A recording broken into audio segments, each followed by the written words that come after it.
కావాలనే మీ కలను నెరవేర్చుకోండి. సంప్రదించండి హెగ్డే ఫెర్టిలిటీ, హైదరాబాద్, తెలంగాణ.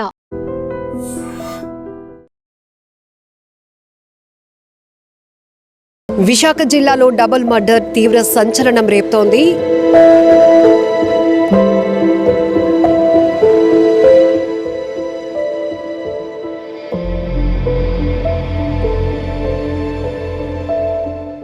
వీళ్ళిద్దరే ఇక్కడ ఉంటారండి. పిల్లలిద్దరూ యూఎస్లో సెటిల్డ్ అండి. అంటే అమ్మాయి యూఎస్లో సెటిల్డ్, అబ్బాయి ఒక 2 to 3 months అయింది యూఎస్ వెళ్ళి.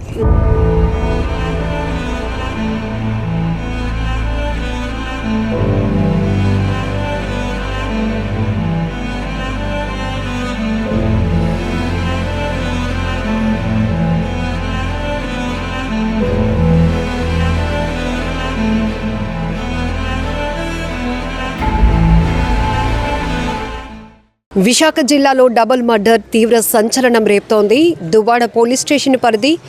మనమైతే ఇక్కడ రాజీనగర్ కాలనీలో ఉన్నాం. ఏదైతే నిన్న భార్యాభర్త డాక్యార్డ్ రిటైర్డ్ ఎంప్లాయీ యోగేంద్ర బాబు, ఆయన భార్య లక్ష్మి ఒకే ఇంట్లో ఉంటున్నారు. ఆ ఇంట్లో వేరువేరు గదుల్లో వాళ్ళు విగత జీవులుగా పడి ఉన్నటువంటి దృశ్యాలు ఇప్పుడు తీవ్ర కలకలం రేపుతున్నాయి.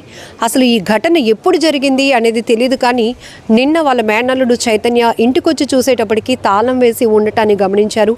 ఆ తర్వాత కొద్దిసేపటికే స్థానికులు ఆయనకి ఇన్ఫర్మేషన్ ఇవ్వడంతో ఆయన ఇక్కడికి రావటం, పోలీసులు కూడా ఇక్కడికి చేరుకోవటం, క్లోజ్ టీమ్ కూడా ఆధారాలు సేకరించే పనిలో పూర్తిగా దువ్వాడ పోలీసులు అయితే ఈ కేసుని వేగవంతంగా దర్యాప్తు చేస్తున్నారు. కానీ ఒక్కసారిగా ఈ ప్రాంతాన్ని ఉలిక్కిపాటుకు గురి చేసినటువంటి ఈ డబుల్ మర్డర్కు సంబంధించినటువంటి అసలు ఏం జరిగింది అడిగి తెలుసుకుందాం చైతన్య గారిని అడిగి.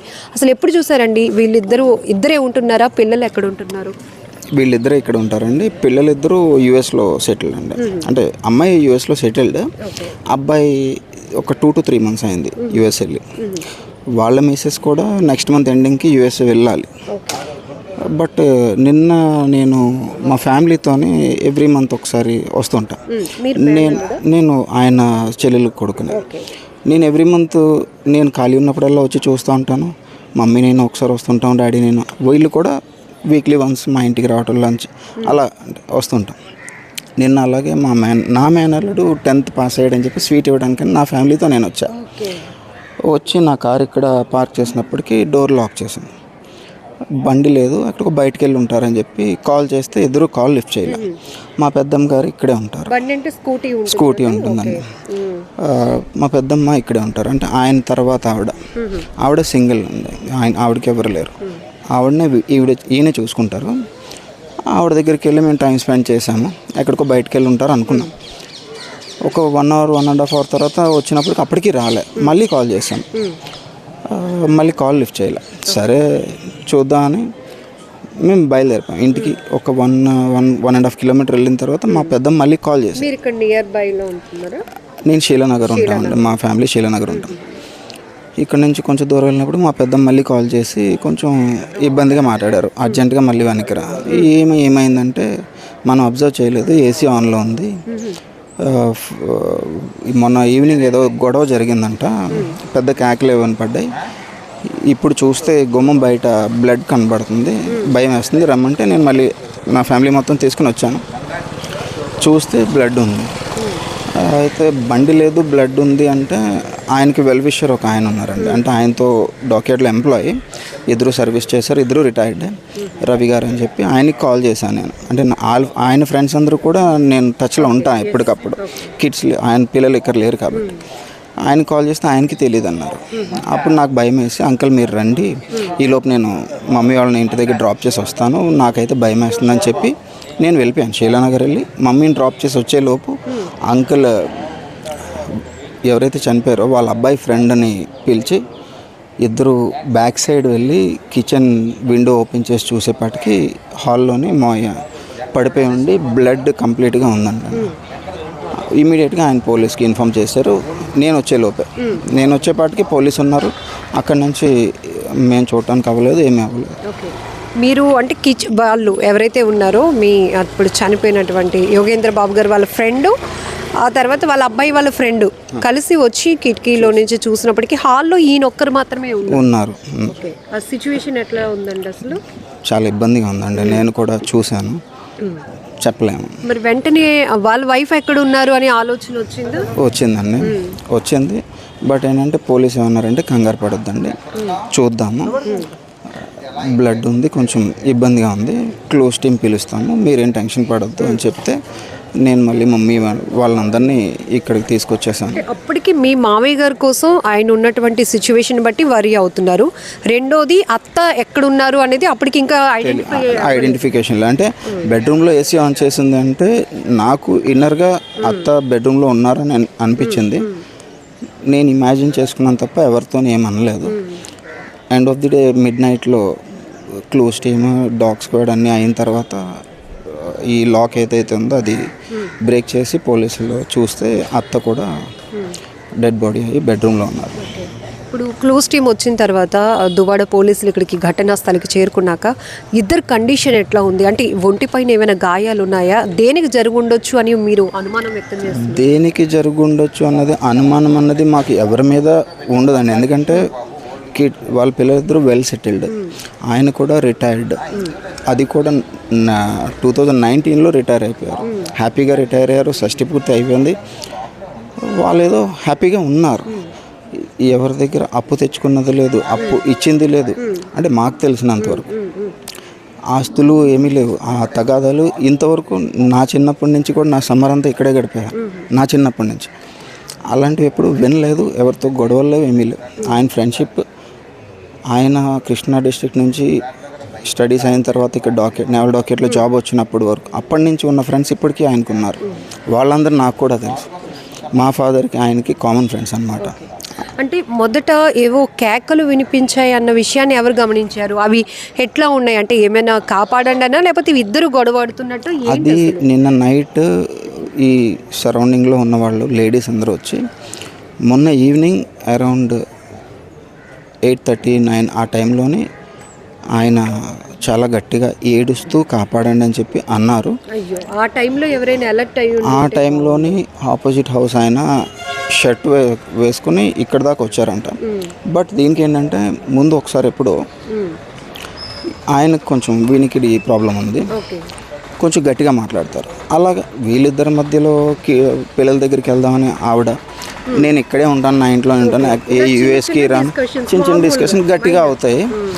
అవన్నీ వీళ్ళు వెళ్దాంలే గట్టిగా మాట్లాడుకుంటున్నారు అనేపాటికి మాయకి అది నచ్చక నా ఇంట్లో ఇష్యూ నేను చూసుకుంటానని చెప్పి కొంచెం హార్ష్గానే మాట్లాడతారు. ఎవరితోని కూడా అంత సరదాగా మాట్లాడే మనిషి కాదు. అలా అని చెప్పి ఎవరితో గొడవలు కూడా లేదు. నిన్న కూడా అలాగే ఆయన ఇక్కడ ఇంటి దగ్గరలోకి వచ్చినప్పటికీ డోర్ గట్టిగా దగ్గరికి వేశారంట ఇన్సైడ్ నుంచి. ఎవరు వేసారన్నది ఆయనే చూడలేదు. ఇంతకుముందు అలా జరిగినప్పటికీ ఆయన కూడా మళ్ళీ రిటర్న్ బ్యాక్ వచ్చి వెళ్ళిపోయారు. అది నిన్న నైట్ పోలీసులు వాళ్ళు వచ్చిన తర్వాత చెప్పారు. అతను మీ మామయ్య గారు ఒంటిపైన చాలా గాయాలు ఉన్నాయి, కత్తిపోట్లు ఉన్నట్టు తెలుస్తోందా? అవునండి, చాలా. అంటే ఎన్ని ఐడెంటిఫై చేశారు ఏమైనా పోలీసులు చెప్పడం? ఎన్ని ఐడెంటిఫై చేసామంటే నేను కూడా చూశానండి, బట్ చెప్పలేను, చెప్పకూడదు ప్రజెంట్. ఇంకా ఎవరు చేశారు, ఎందుకు చేశారు అనేది కూడా తెలియదు. బట్ టూ హార్ష్ అండి, టూ మచ్ అండి. వాళ్ళకి ఇలా జరుగుతుందంటే ఇద్దరికి కూడా సరి సమానంగా చేయాలన్నట్టు చేశారేమో తెలియదు, కానీ ఇద్దరు సేమ్ సిచ్యువేషన్ అండి. ఇంట్లో కంప్లీట్ వైట్ టైల్, ఎక్కడో కొంచెం వైట్ టైల్ కనపడిందండి. భయంకరంగా అసలు ఉంది. వాళ్ళ ఏజ్కి వాళ్ళు పడిన కష్టానికి నాకు భయం వేస్తుంది. నా పేరెంట్స్ కూడా సేమ్ ఏజ్. ఇప్పుడు వైఫ్ అండ్ హస్బెండ్ ఇద్దరు ఏజ్ ఎంత ఉంటుందండి? ఆయనది 66 అండి, అత్తది 58. ఓకే. సో ఇవి అంటే పిల్లల దగ్గరికి వెళ్దాం లేదంటే ఇక్కడే ఉందాం ఇలాంటి టూర్స్ అండ్ ట్రావెల్స్ ఇష్టం బాగా. యూఎస్ కూడా 2-3 టైమ్స్ 6 months వెకేషన్కి వాళ్ళ అమ్మాయి దగ్గరికి వెళ్ళొచ్చారు. మాయ అసలు వీసా కూడా చేయించుకోలేదు. బట్ అత్తకి ఏంటంటే టుగెదర్ వెళ్ళి ఎంజాయ్ చేసి వద్దామని ఆ డిస్కషన్స్ తప్ప ఎప్పుడు ఎవరితోనూ ఏమీ లేదు. ఇద్దరు శరీరం నిండా ఇన్ని కత్తి గాయాలు ఉన్నాయంటే అక్కడ ఏమైనా ఉన్నాయా? అంటే ఏమైనా వెపన్స్ తీసుకొచ్చిన వాళ్ళు ఏమైనా? నేను చూడలేదు. నేను అసలు వాళ్ళని చూసి ఇంకొకటి వింటున్నాం, ఎవరో అంటే ఇంట్లో చోరీకి వచ్చిన దొండగలు ఇలా చేస్తున్నారు అని. ఏమైనా మిస్ అయ్యాయండి థింగ్స్, వాల్యుబుల్ థింగ్స్? అంటే నేను ఆయన ఒంటి మీద ఎప్పుడు గోల్డ్ వేసుకోరు, నెవర్. ఆవిడ ఒంటి మీద ఉంటుంది, బట్ నిన్న నైట్ ఆవిడ ఒంటి మీద ఏమీ లేదండి. అసలు ఏమీ లేదు. బట్ పోలీస్కి ఎక్కడో ear rings and hand ring దొరికాయని చెప్పి అది మా వాళ్ళకి ఇచ్చేసారు. సో అంటే మొన్న సేమ్ టైం అంటే ఇది గురువారం సాయంత్రం జరిగినటువంటి పరిస్థితి. ఆ రోజు ఈ ఏరియాలో ఒక పండగ జరగడం వల్ల ఎవరు హడావిడిలో ఉన్నారు అన్నట్టు. ఆ రోజు ఇక్కడ రాసాలమ్మ కాలనీ అని చెప్పి ఆపోజిట్ కాలనీ అండి, అక్కడ ఏదో పండగ ఏదో జరిగిందంట. ఈవినింగ్ టైంలో ఏదో ఊరేగింపు పెద్ద సౌండింగ్ ఏదో అయిందంట అదే టైంలో. ఆ టైంలోనే అయిందంట. బట్ ఇక్కడ చుట్టుపక్కల వాళ్ళకైతే వినిపించింది ఈ సౌండింగ్. బట్ మాకెవరు ఆ రోజు చెప్పలేదు. అటెన్షన్గా ఉండడానికి అక్కడ పండగ మీద మూడు వెళ్తారు. ఆ రోజు మాకు ఈ చుట్టుపక్కల ఎవరు చెప్పలేదు. నిన్న మేము అనుకోకుండా స్వీట్ ఇద్దామని వచ్చిన తర్వాత స్వీట్ ఇవ్వడం కాకుండా మేము ఇలా చూస్తాం. ఇప్పుడు పిల్లలు వాళ్ళు వస్తున్నారండి, ఆల్రెడీ స్టార్ట్ అయ్యారు. ఎయిర్లో ఉన్నారు. మార్నింగ్ 3:30 అరౌండ్ హైదరాబాద్లో ల్యాండ్ అవుతారు. ఎర్లీ మార్నింగ్ ఫస్ట్ ఫ్లైట్కి వైజాగ్ వస్తారు. కానీ ఒక దురదృష్టకరమైన సంఘటన ఏంటంటే చుట్టూ ఇల్లులు ఉన్నాయి, పక్కనే ఇల్లులు ఉన్నాయి. ఏం జరుగుతుందో కూడా తెలుసుకోలేనటువంటి పరిస్థితి అయిపోయింది. 2 ప్రాణాలు దారుణంగా. దానికి ఎవరు ఏం చేయలేము. అన్ఫార్చునేట్లీ ఈ చుట్టుపక్కల ఎక్కడ కూడా ఎగ్జాక్ట్ లొకేట్ చేస్తూ సీసీ కెమెరాస్ కూడా లేవు. అయ్యో, ఇది ఇంపార్టెంట్ కదా. ఫస్ట్ థింగ్ ఏంటంటే ఈ విషయం తెలిసినప్పటి నుంచి పోలీస్ వాళ్ళు మాత్రం టూ మచ్ అండి. నేను ఈవినింగ్ 4 o'clock నుంచి, అంటే ఈవినింగ్ 4 అయింది నాకు తెలిసినప్పటికీ, పోలీస్ ఇక్కడ వచ్చినప్పుడు అరౌండ్ 6 అయింది.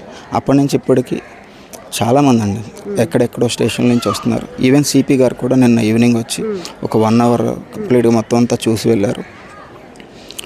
చాలా చేస్తున్నారండి. బట్ ఇంతవరకు ఏం తెలియట్లేదు. ఇంటికి ఒక సీసీ కెమెరా ఉన్నా, ఈ ఏరియాకి కవర్ అవుతున్నట్టు ఒక సీసీ కెమెరా ఉన్నా ఈ పాటికే పోలీస్ వాళ్ళు ట్రేస్ అవుట్ చేసేవారేమోనండి. బట్ వాళ్ళకి చాలా కష్టం అవుతుంది. కానీ ఇలాంటి సందర్భంలోనే సీసీ కెమెరాల ఇంపార్టెన్స్ చాలా తెలుస్తుందండి. నాకైతే ఒక సైట్ ఉంది, మా ఫాదర్ ఇచ్చింది.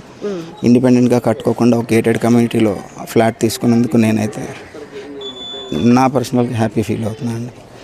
ఒకప్పుడు నా ఇల్లు ఉంటే చాలా అనుకున్నా, ఇప్పుడు నలుగురితో కలిసి ఉండడం బెటర్ ఏమో అనిపిస్తుంది. కొన్ని దురదృష్టకరమైన సంఘటనల నుంచి కొంత అంటే జాగ్రత్తలు కూడా మనం తెలుసుకోవాలి. నేను అది మంచి పని చేశానేమో అనిపించింది. గేటెడ్ కమ్యూనిటీలో ఉండడం సేఫ్ అండి. అంతే, నా ఇల్లు నా భూమి అనుకోవడం కన్నా నలుగురితో కలిసి ఉందాం అనుకోవడం బెటర్ ఏమో అనిపించింది.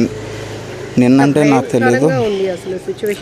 జనరల్గా ఇలాంటివి సినిమాల్లో ఉంటాయి, టార్గెటెడ్గా కొంతమంది ఏదో ఒక అటాక్స్ చేయటం, చంపేయటం. బట్ సేమ్ అట్లానే అనిపిస్తుంది. ఇంజురీస్ కూడా అలాగే ఉన్నాయండి. బట్ అదేదో వాళ్ళేదో వయసులో ఉన్నారు, ఎవరికేదో హాని చేశారు, అలాంటి ఇంజురీస్. ఆ ఇంజురీస్ చూస్తుంటే ఆ ఏజ్కి వాళ్ళు ఎందుకు అలా పడాలని పెయిన్ టూ మచ్ అండి. ఇది చాలా దురదృష్టకరమైన సంఘటన. రాజీనగర్ కాలనీలో ఒక్కసారిగా అందరూ షాక్లో ఉన్నారనే చెప్పొచ్చు. ఎందుకంటే వాళ్ళ పిల్లలు యూఎస్లో సెటిల్ అయ్యారు కాబట్టి ఇక్కడే భార్యాభర్తలు ఉంటున్నారు. ఆయన కూడా డాక్యార్డ్లో రిటైర్డ్ ఎంప్లాయీ, భార్యతో కలిసి ఉంటున్నారు. చిన్నగా వాళ్ళిద్దరి మధ్య అంటే ఊరికే పిల్లల దగ్గరికి వెళ్ళిపోదామని, లేదంటే ఇక్కడే ఉందామని ఇట్లాంటి డిస్కషన్స్ తప్ప ఇంకొకటి లేదు. కానీ ఇద్దరు ఒంటిపైన ఉన్నటువంటి కత్తి గాయాలు, ఏవైతే కత్తి పోట్లు ఉన్నాయో అవి చూస్తే తట్టుకోవడం నా వల్ల కాలేదు. ఇప్పుడు మనం ఎవరైతే మాట్లాడారో చనిపోయినటువంటి యోగేంద్ర బాబు గారు వాళ్ళ మేనల్లుడు, ఆయన మేనల్లుడు 10th క్లాస్లో మంచి మార్క్స్ రావడం వల్ల స్వీట్స్ ఇద్దామని ఇక్కడికి వచ్చాము. ఇంతలోనే ఇంత ఘోరం క్షణాల్లో జరిగిపోయింది. ఎవరు తెలుసుకోలేకపోయారు. పెద్ద కేకలు వినపడినప్పటికీ కూడా చుట్టుపక్కల వాళ్ళు పూర్తిగా అటెన్షన్ ఒకవేళ పే చేయాలి అనుకుంటే వెళ్ళున్నా కూడా అప్పటికి ఎవరొకరిని సేవ్ చేయడానికైనా అవకాశం ఉండేదేమో. కానీ ఎవరు ఊహించలేనటువంటి సిచ్యువేషన్ ఇది. ఆయన ఎవరు ఎక్స్పెక్ట్ కూడా చేయలేరు. 70-60 ఏళ్ళ వయసులో ఉన్న వాళ్ళని ఇంత టార్గెటెడ్గా క్రూరంగా హింసించి చంపటం, అవన్నీ చూస్తేనే మాటల్లో కూడా నేను చెప్పలేకపోతున్నాను అనేటటువంటి తీవ్రమైన దుఃఖాన్ని ఆయన వ్యక్తం చేస్తున్నారు. నిన్నటి నుంచి కూడా నిర్విరామంగా క్లూస్ టీమ్ అంతా ఇక్కడికి చేరుకోవడం, పోలీస్ డిపార్ట్మెంట్ అంతా ఇక్కడికి రావటం, పూర్తిగా ఆధారాలు సేకరించే పనిలో ఉన్నారు. ఏదైతే వాళ్ళ పిల్లలు అమెరికా నుంచి వచ్చిన తర్వాత మిగతా కార్యక్రమాలు కూడా జరిపించడానికి, పోస్ట్ మార్టం కూడా నిర్వహించడానికి అన్ని ఏర్పాట్లు జరుగుతున్నాయి. ఇక్కడ ఒక్క విషయం మనం తెలుసుకోవాలి, ఎప్పుడు ఏం జరుగుతుందో ప్రమాదం మనకు తెలియదు. కానీ ఇలాంటి నేరాలు జరిగినప్పుడు ఆ దుండగ దుండగుల్ని పట్టించేది ఫస్ట్ సీసీ కెమెరాలు. ఎవరైనా ప్రత్యక్షంగా చూస్తే పర్వాలేదు, లేదంటే సీసీ కెమెరాలో వాళ్ళ కదలికలను బట్టి ఇమీడియట్గా కేసుని ట్రేస్ అవుట్ చేయడానికి కొంత అవకాశం ఉంటుంది. అది కూడా చాలా హెల్ప్ఫుల్గా ఉంటుంది పోలీసు వాళ్ళకి. కానీ ఈ ఏరియాను ఒకసారి మీరు అబ్జర్వ్ చేస్తే అది కూడా మెయిన్ రోడ్డుకి చాలా దగ్గరగా ఉంది. అక్కడి నుంచి ఇది 1 2 3 4 5 ఐదో హౌస్ అనమాట. అంతే ఈ వరుసగా ఉన్న ఇల్లులు కనీసం రోడ్ని కవర్ చేస్తూ ఒక సీసీ కెమెరా ఉండున్నా కూడా ఈ పార్టీకి ఈ డబల్ మర్డర్కి సంబంధించి ఎవరు ఇంత క్రూరంగా హత్య చేసి వెళ్ళినటువంటి దుండగుల్ని ఇప్పటికే పోలీసులు పట్టుకోవడానికి కూడా ఒక అవకాశం ఉండేది. ఏదేమైనా చాలా బాధాకరమైన ఘటన అని చెప్పొచ్చు.